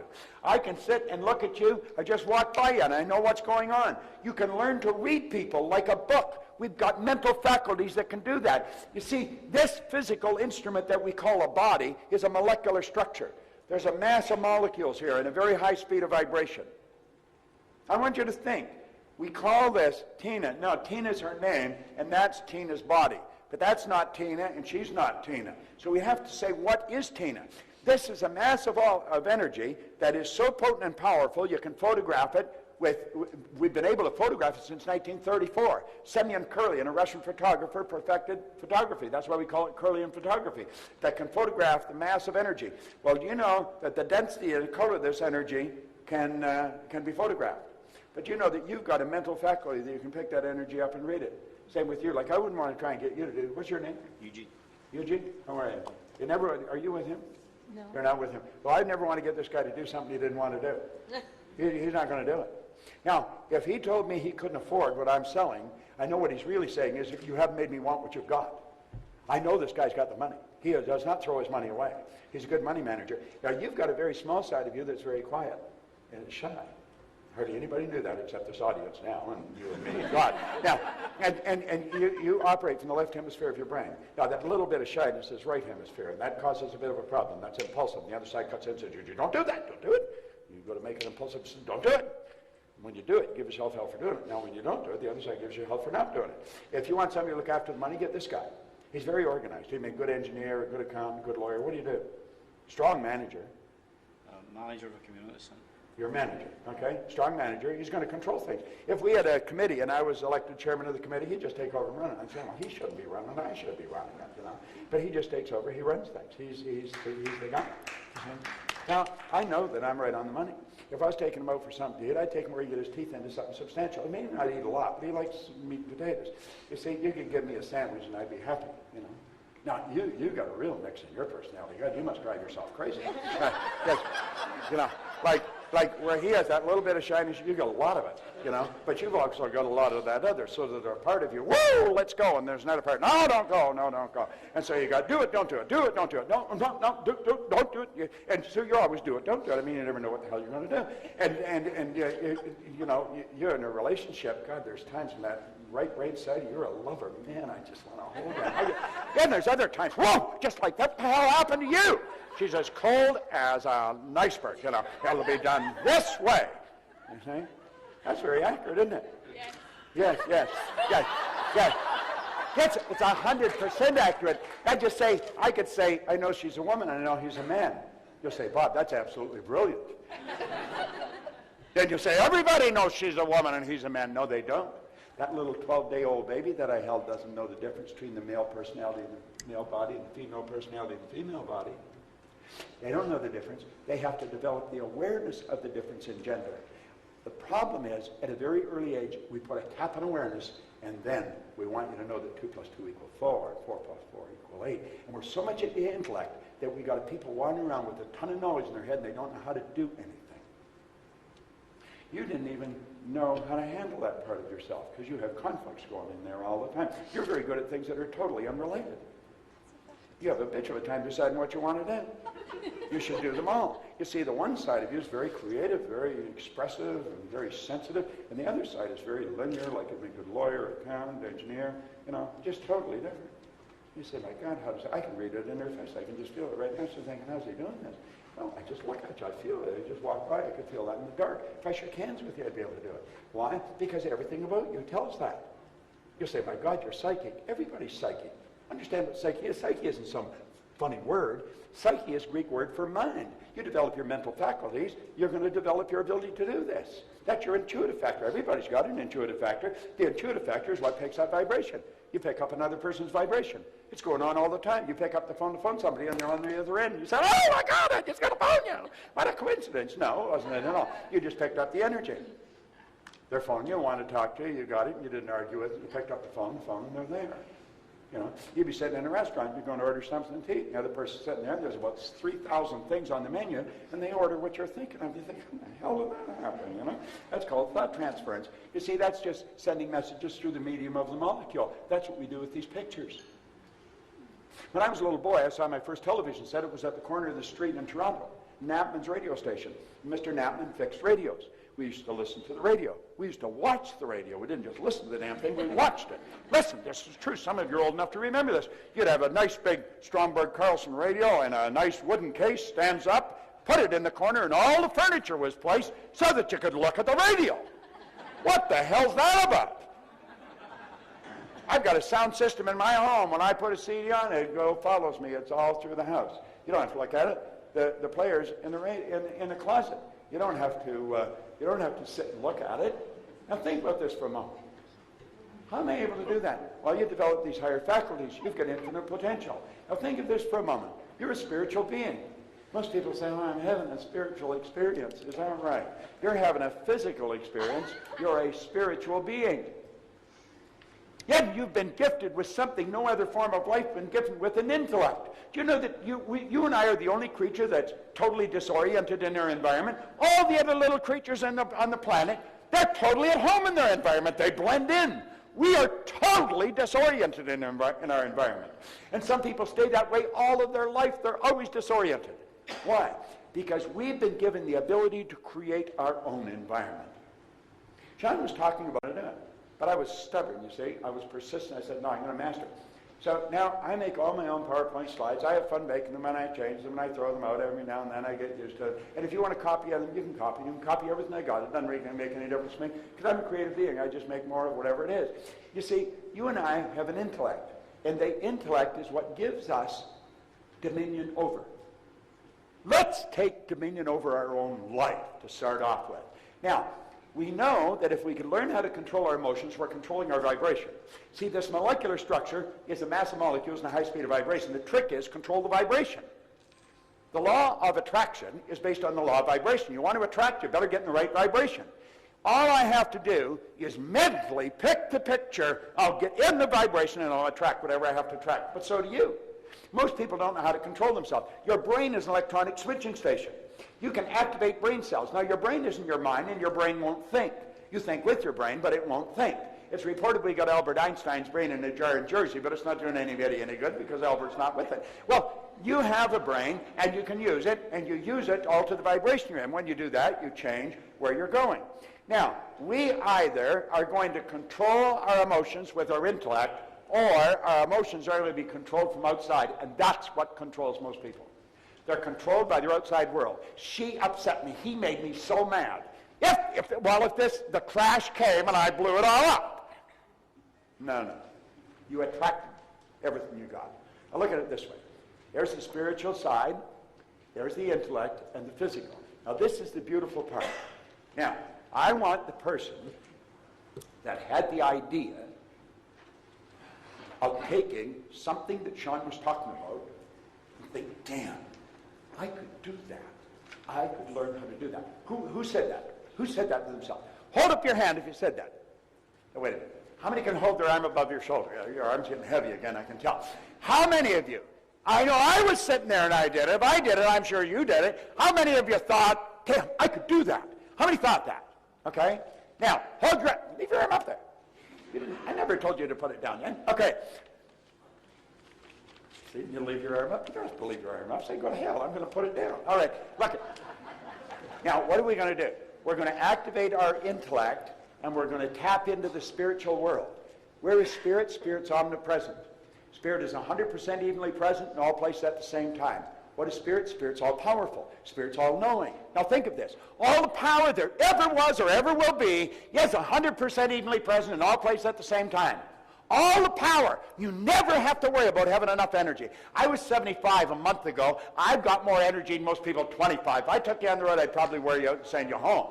Where does the energy come from? Well, it comes from inside. You've got it. It's 100% evenly present in all places at the same time. Then all the knowledge. Where's the knowledge come from? Well, it's spirit. I'm spirit. It's spirit. all the knowledge there ever was or ever will be is 100% evenly present in all places at the same time.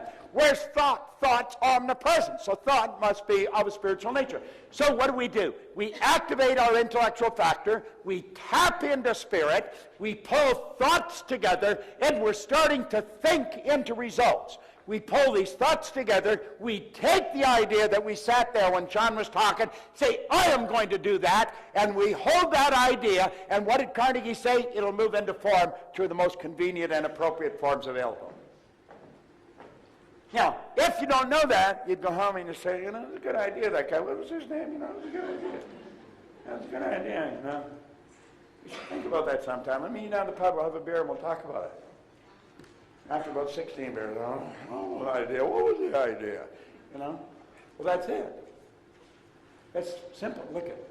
You activate your intellectual factor. Most people don't know what their intellectual factors are. Do you know what he said in here? He said an educated person is not necessarily a person with an abundance of general or specialized knowledge. An educated person is a person who has so developed their mental faculties that they can acquire anything they want or its equivalent without violating the rights of others. Do you know what your mental faculties are? Now think. I quoted him on The Secret. Von Braun said, the natural laws of this universe are so precise that we don't have any difficulty building spaceships, we can send people to the moon, and we can time the landing with the precision of a fraction of a second. Now look at this. Two things you have to know if you're going to create wealth. You've got to know where you are, and you've got to know where you're going, and then you get off your duff, and you got to go there. We've heard that for the last 2 or 3 hours here. Well, what's the deal? Well, you'd say there's the deal there. You're going to have the goal. And maybe that's not what I'm doing. If I'm not making it happen, if I'm not earning the amount of money I earn, I don't think that's the problem at all. I think the problem's somewhere else. There's so many people stuck. Why are they stuck? It's not that they don't know what they want. They do know what they want. The problem is right here. That's where the problem is. And the problem is right there. It's paradigms. This is so basic and it's so misunderstood. So we have to know how to change this. How do we change it? We make a decision.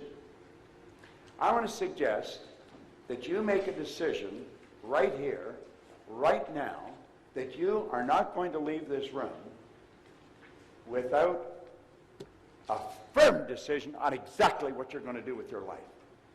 You've got to burn the idea into your mind. Let's say, I am going to do this regardless. Now, that's what I did sitting with Ray Stanford. It was on October the 21st, 1961. I have never looked back. That's a decision you want to make. You want to make a decision that you're going to change your paradigm. Now, let me tell you about this program, because decision that you're going to change your paradigm. Now, let me tell you about this program, because this isn't like any other program we've ever made. In 2006, that lady, who doesn't look much more than a high school student there, came to a seminar in Vancouver, Washington. She had a doctorate's degree. She had a master's degree. She had graduated from university, the top ranking student in all of the United States of America in banking law. She got the Jurisprudence Award in banking. There was only go to one person, not in the university, in the entire country. She won that award. So you would say that she was a pretty sharp gal. She had a law practice where she had done $100 billion in business. She was doing bank acquisitions, negotiations. So, I mean, she's dealing in heavy-duty stuff. This is very big, heavy-duty stuff. She came to a seminar in Vancouver, Washington, and she was blown away with some of the things she was seeing, where I would read a person's personality. She thought, how are you doing that? And I was saying anybody can do that, and she was having a difficult time believing it. And then she started to learn, all the education I got, I never learned any of this. And so she made up her mind, sitting in that seminar, that she was not only going to learn it, she was going to learn it well enough to teach it, so she could go back into those boardrooms. And she would teach the people what she had learned. Now, that was in 2006. And she went through our consulting program. She went through our coaching program. She studied every program we had. And then she came to me. I didn't really know her. I think I had seen her, but I didn't know who she was. And she came to me and she said, you built a program called You Were Born Rich. Is that right? I said, yeah. How many have used that program? There's a few people here. I talked to some. It's been used all over the world. It was a high-cost thing. We spent hundreds of thousands of dollars shooting it, but we did it in 1988. And she said, why did you make it? I said, well, I had been in the business for 20 years. I'd worked with some of the largest companies in the world.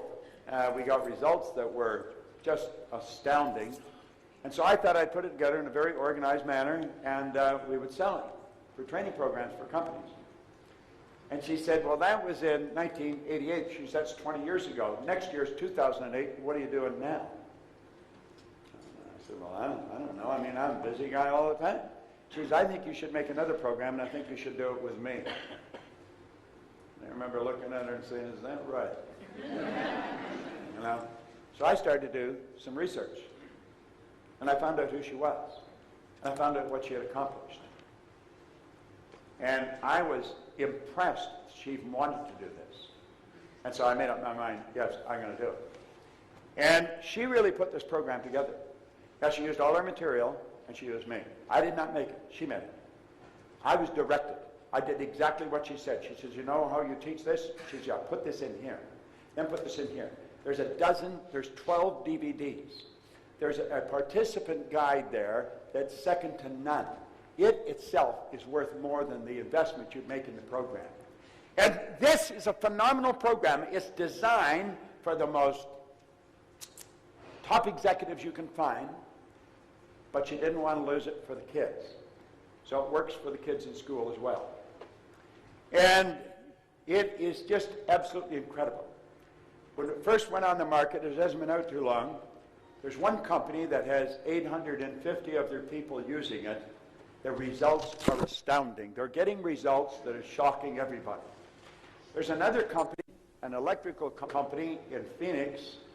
When they started to use it, all their executives used it. They set a 6-month sales goal they were going to test this with. They went past that goal in 30 days.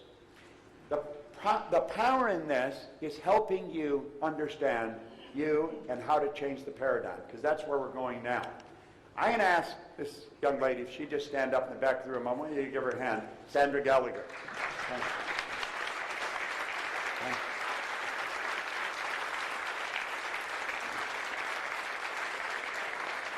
Now, I have been so absolutely blown away with what she knows and what she does. She's absolutely brilliant. Our company is really run by women. I don't run our company. She runs the company. In January of this year, I asked her to take over as chief executive and president of our group of companies. We have a number of companies that operate in various parts of the world, and she took it over. In May, she closed her law practice of over 21 years, a very lucrative practice. She's one of the highest paid lawyers in America. But she got into this, and she realized it was important that people learn this information. Now, you're looking at this, and you say, how is this different from other programs? There's no other program in the whole world that is like this.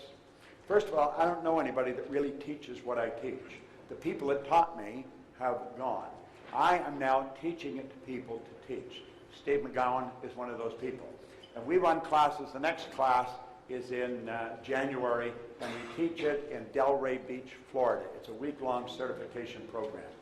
But that's what that program is. You've got it there. You fill in the sheet. It'll be sent to you. This is something I want you to really focus on. You and I think in pictures. We think in pictures. If I asked you to think of a feather, you don't think F-E-A-T-H. You get a picture of a feather. If I asked you to think of a hot air balloon, you get a picture of one.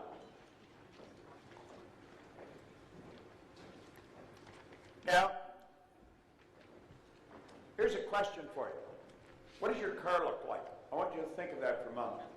Tina, what's your car look like? What color is it? It's black? 2-door, 4-door? 4-door. What color is the interior? Gray. You didn't have a difficult time telling me that, did you? As a matter of fact, as you're telling me that, you're seeing the car in your mind, aren't you? Yes, you are. You have a refrigerator in your kitchen. What color is it? It's what? Stainless steel. 2 doors? Top and bottom? Do they open from the left to the right or right to the left? Left to the right. Now, you just went in the kitchen and looked at your refrigerator, didn't you? Tell me what your mind looks like. Now, I want you to think of this for a minute. Tina had no difficulty telling me what her car looked like, what color it was, what the interior was, what the refrigerator looked like, whether it moves from the right to left or left to the right. She actually went and looked at her car. She went into her kitchen and looked at her refrigerator. Although her eyes were staring at me, she was mentally in her kitchen. What does your mind look like? Fairly cluttered. Is it big? Bigger than the bread box? Bigger than the bread box. What color is it? Pink. It's pink. Is it dark pink or light pink? Always a mixture of both. What color is mine? Mine's whitish. Yours is pink. How come I got white and you got pink? You're just making this up as you go along, aren't you? You don't know what the hell it looks like, do you? No, you don't. Would you agree, Tina, if you want to make a quantum leap, if you really want to make things happen, you've got to move some things around in your mind. Would you agree with that? But you don't even know where your mind is. No. Where is it? I think it's up somewhere. You think it's up here, up somewhere up there. Whereabouts, though? Is it the front or the back? I believe, or I perceive, it's there somewhere. It's somewhere around there. You're thinking of your brain, aren't you? But your brain isn't your mind anymore than your fingernail is. See, most people get off the track here. And I'm not embarrassing you, because if I went around the room, how many of you are in the same spot as Tina's at? Everybody's got their hand up. Well, I don't know what my mind, where is my mind? You know? And we don't know where our mind is. Well, that's a serious problem. Because you see, as we ask ourselves, what does our mind look like? We don't know what our mind looks like. We're stuck. We can't tell what our mind looks like. So questions fly on the screen of our mind. Now understand this. If you don't have an image, you've got confusion. Let's suppose I ask all of you to help me change the setup of this room. And you all agree you'll do it. Yeah. And I say, okay, let's go change it. You jump up and you grab a chair and you look, what's he want us to do? I don't know. Ask him. No, you ask him. No. There'd be absolute chaos in here. You know why? No picture. But if I said, let's change the setup of this room, we're going to make that the front of the room, this the back of the room, bang, like that, everybody could be moving and we'd have it all done. You know why? You got an image. Well, when you try and change something with your mind and you don't have an image, you've got confusion. Now, out of confusion will come order. And it's a higher degree of order than that which existed prior to the confusion. Now listen. Now listen. When my life changed, I wanted to know why it changed. If your income goes from 4,000 to well over $1 million, the odds of you wanting to know why did it happen, you'll probably just enjoy it.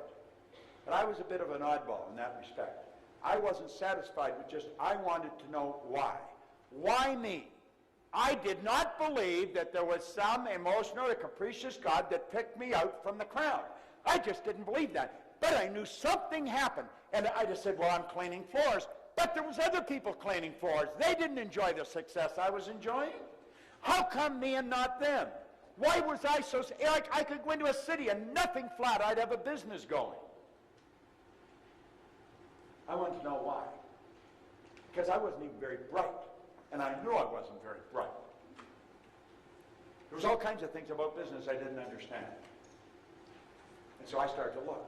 And I realized somebody had to know, and they've either written in a book or they're talking about it. I made up my mind I'd read every book that was ever written if I had to. That was the first book I read. That was the only book I had read. I was 26. I didn't even read comic books. Today, Earl Nightingale one time said, if you surround your mind with greatness, some of it will rub off. I've got a beautiful library at home, and I have to expand on it because they got more books now than shelves. I've got about 3,000 books on the shelves. They're all in alphabetical order by author.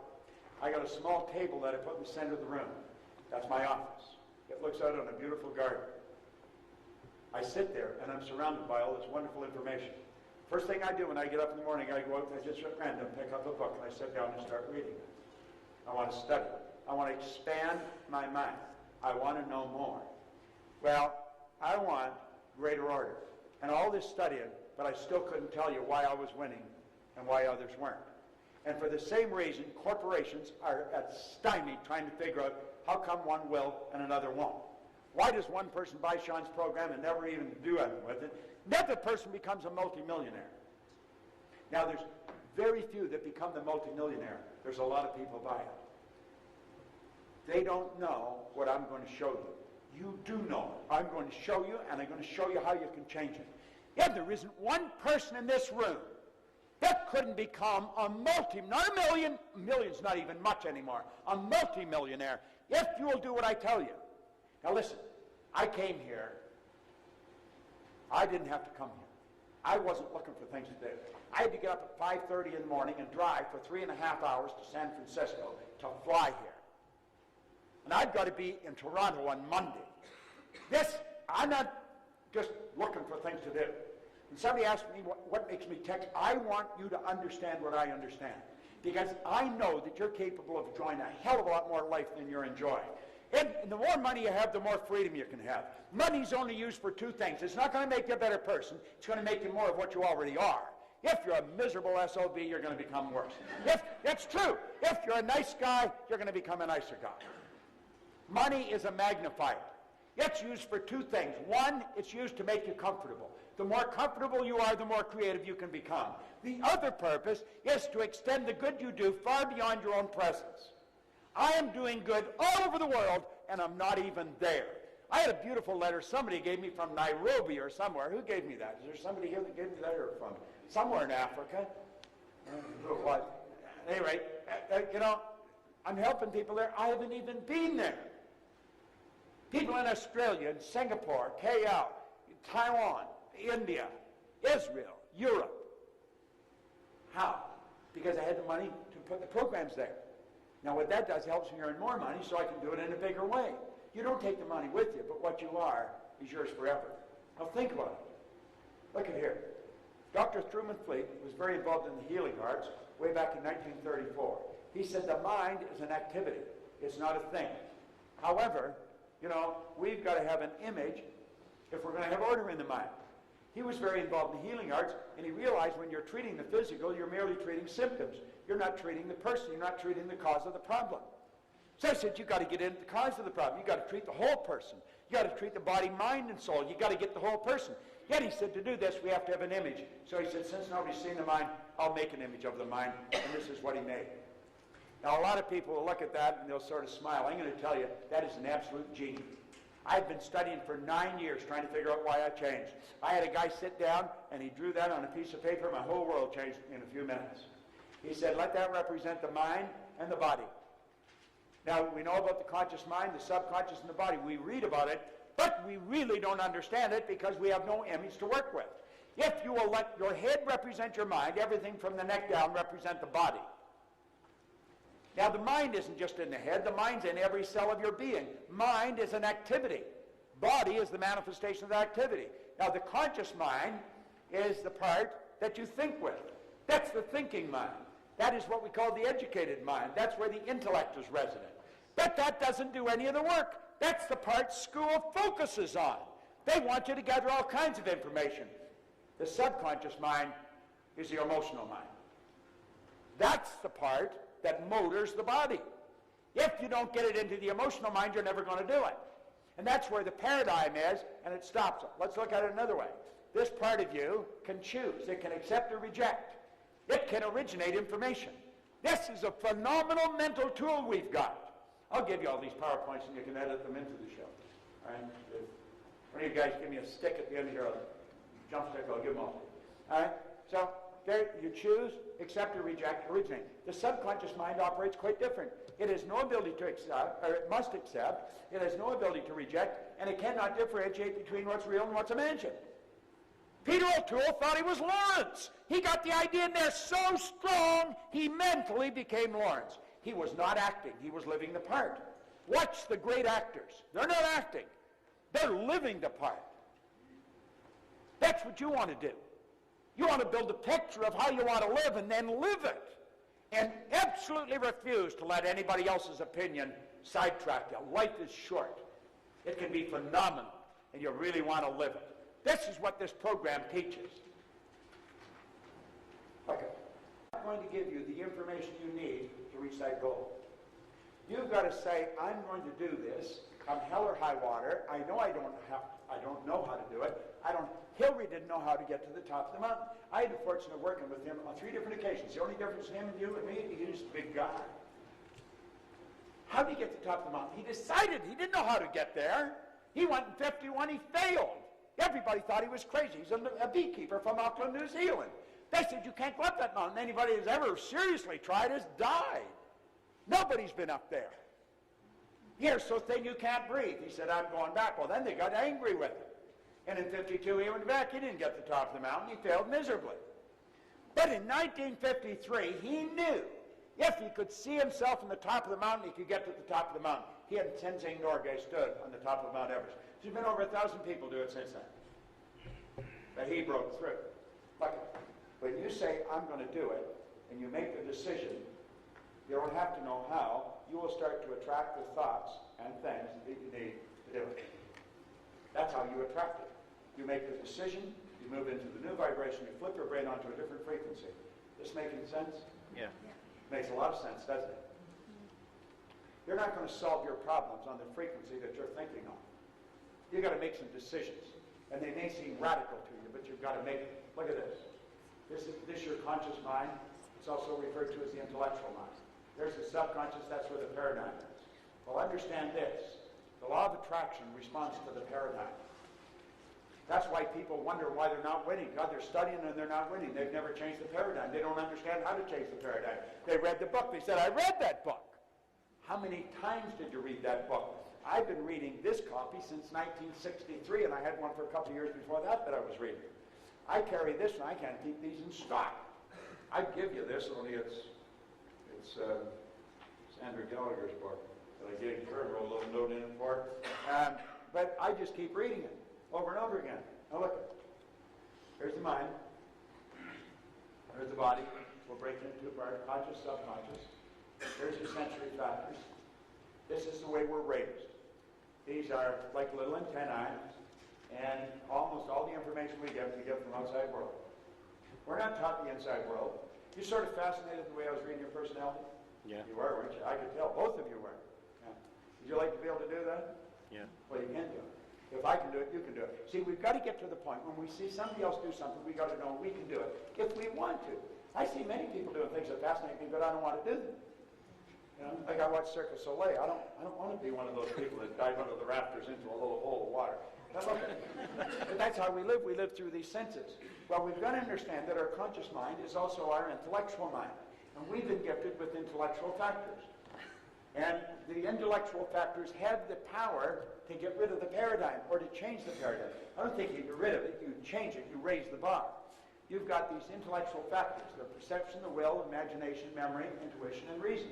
And they're powerful tools. What I was doing, you explained your personality, I was just exercising my intuitive factor. I just walk by and pick up your energy. I mean, it's a simple thing to do. It's like I know you're a man, you're a woman. And anybody can learn how to do this. I haven't got time to do it for everybody in this room because that's the first thing they want me to do. Read me and read me. Well, you already know what you're like. You don't need me to tell you what you're like. I just do know what you're like. All right? Well, if we will use our intellectual factors, we can say to the paradigm, goodbye, and we can get rid of it, and we can make a new one. Now, let me ask you, how many would seriously, I want you to get honest with me and with yourself. How many of you would seriously like to have a deep understanding of how to control this paradigm? Everyone would. How many of you would really like to master one of those simple programs he was showing? It's not simple to you because you don't understand it. Now there's paradigm. How many of you would really like to master that? Then do it. Don't screw around with it. Do it. That's exactly what you have to do. If you will do it, I guarantee your life will change.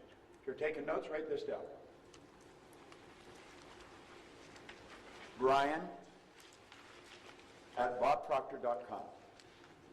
BRIAN at bobproctor.com. And just send an email. Say, please include me in insights. And I will send you, where you got it.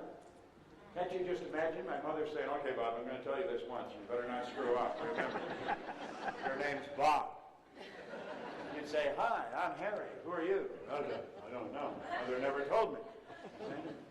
No. How many times did you hear no? How many times did you run to your parents and say, "I want this now. How are you going to do that?" To think there was even the remotest opportunity to say, "Well, I'm going to build an image and I'm going to internalize it and I am going to set up an attractive force because I'm going to alter the vibration that I'm in." They said, "How are you going to do it?" You didn't know how you were going to do it. And you know, by hearing that over and over and over, if you've got an idea fixed in your subconscious mind, you better know how to do it or you're not going to get it. You don't have to know how to do it. You don't even have to know how you're going to buy this. You only have to know you are. And the second you make the decision, the information starts to flow into your consciousness. I had no idea how I was going to build this company. I have no idea how I'm going to expand it. I got a better idea than I used to have because I got some real key people. I've got a woman now that runs a company and really knows what she's doing. So you see, that's where it's at. So let's look at this now. Here we are, consciousness. We're operating with a different awareness, though. We build an image in our conscious mind. When we know that paradigm's there, we say, "I'm going to override it, and I don't care if it causes a lot of discomfort or not. It may scare me. I'm going to get emotionally involved in this idea. I will control the vibration I'm in, and therefore, I'm going to actually attract into my life. The image you impress upon your subconscious mind controls your vibration. Your vibration controls what you attract." Now, are you going to remember everything I tell you? No, you're not. In fact, about 66% of it will be gone by tomorrow morning, 90 to 100% within a month. But here's the point. What I've said, you understand. I've explained it in such a way that you would have to understand it. If I have a talent, it's for taking complicated concepts and explaining them in a very simple manner. And I developed the ability to do that because I was a very simple guy, and the people that taught me had to teach me in a very simple way or I wouldn't have got it. But now, I can explain it so that the most erudite executives get it, but so do kids in school. Now you see, you can do anything you want. That's Mark's again, Mark Lowe at BobProctor.com. This program can literally change the course of your life. Now, I know you're sitting there and you may be thinking of why you can't do it. Don't spend any time thinking why you can't do what you really want to do. Make up your mind you're going to do what you really want to do. It's like I said, if you have to borrow the money from somebody, borrow the money from somebody. But don't let it continue the way it's been going. If you take these two programs, one showing you how to control what's going on inside of you and change your paradigm, and at the same time take an effective tool for multiplying income, you put them together, you'll thank God every day that you came here. You really will, because it will literally change the course of your life. There's absolutely no question about it. Don't ask anyone what they think you should do. Don't even ask your spouse. We are in the habit, it's part of our paradigm, of saying, "What do you think I should do?" When my wife comes and asks me, I say, "What the hell you ask me for?" I don't ask her. You should never ask anyone. Do you know why we ask people what they think we should do? We're looking for approval. We don't have enough confidence in what we know inside we should do. Let's start doing what we know. It's our life, nobody else's. If we don't make the decision, nobody can do it for us. Viktor Frankl brought that out beautifully in a book, Man's Search for Meaning. Here's a Jewish psychiatrist from Vienna, spent the war years in the camp. He said there was no one that could cause him to think something he didn't want to think. You know, you could take that and explain it another way. Nobody can make decisions for you. You got to make them for yourself. Now, my time